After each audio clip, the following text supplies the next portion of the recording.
Halo semua, salam sejahtera Malaysia, tuan-tuan dan puan yang amat dihormati semua. Hari ini kerajaan pimpinan Perdana Menteri Anwar Ibrahim, PMX, Kerajaan Madani, sudah pasti kemenangan Anwar Ibrahim pada pilihan raya hingga hari ini masih teguh beliau berdiri sebagai Perdana Menteri. Nah, berkaitan dengan ini, saudara-saudara yang amat dihormati, sudah pasti ada yang mengecam Anwar, yang mengkritik Anwar, kata Anwar tak baik, tak bagus.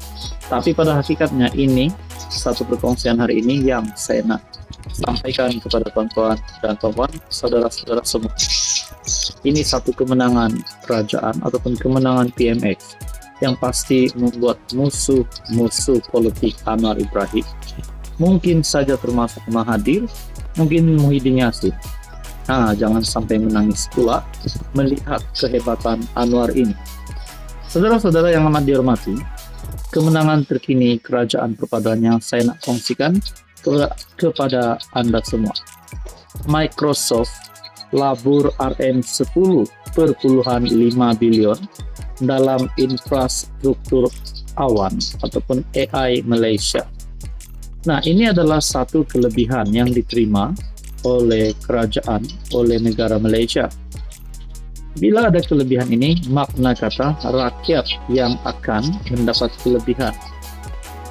Namun saudara-saudara yang amat dihormati semua, yang saya nak sampaikan adalah berkaitan dengan pelaburan ini, menurut saya melihat di dalam satu pemerhati politik, yaitu Facebook page Anak Tahu yang menyebut, hari itu Microsoft umum pelaburan 1,8 bilion di Indonesia. Walaupun bersorak tanya Malaysia dapat apa? Hari ini Microsoft umum pelaburan di Malaysia, walaupun skip bila nampak berita itu lalu. Nah, saudara-saudara, kita kena adil menilai. Kita kena mengakui bahwa ini adalah satu lagi kelebihan kepada Malaysia. Microsoft akan melabur ES 2,2 bilion bersamaan dengan RM10,5 bilion dalam infrastruktur awan dan kecerdasan buatan AI negara untuk tempo 4 tahun akan datang, kata pengerusi dan ketua pegawai eksekutifnya Satya Nadella.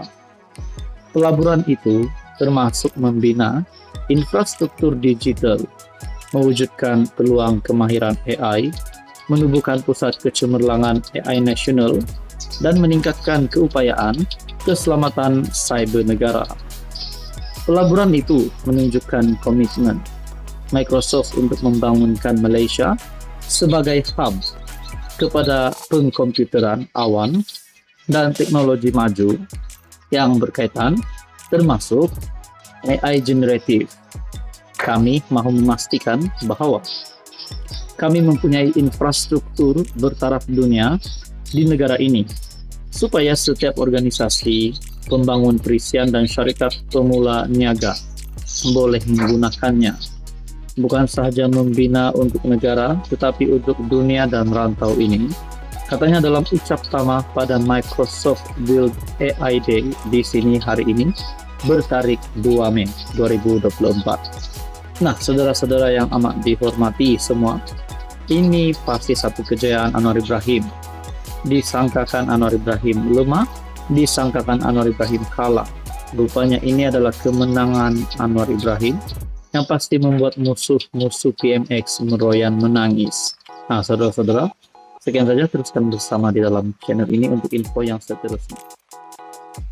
Halo semua, salam sejahtera Malaysia. Selamat datang ke channel Fels Lifestyle. Tuan-tuan dan puan yang amat dihormati semua, sudah pasti sebelum ini kita dikejutkan berkaitan dengan titah addendum. Kita dikejutkan dengan satu persoalan, adakah Najib Razak bakal dibebaskan dan meneruskan baki hukuman penjara Najib Razak di rumah ataupun menjadi tahanan di rumah. Nah, saudara-saudara, sudah pasti penyokong dan pengundi tegar Najib Razak mesti ingin Najib Razak dibebaskan dan meneruskan baki hukuman penjara.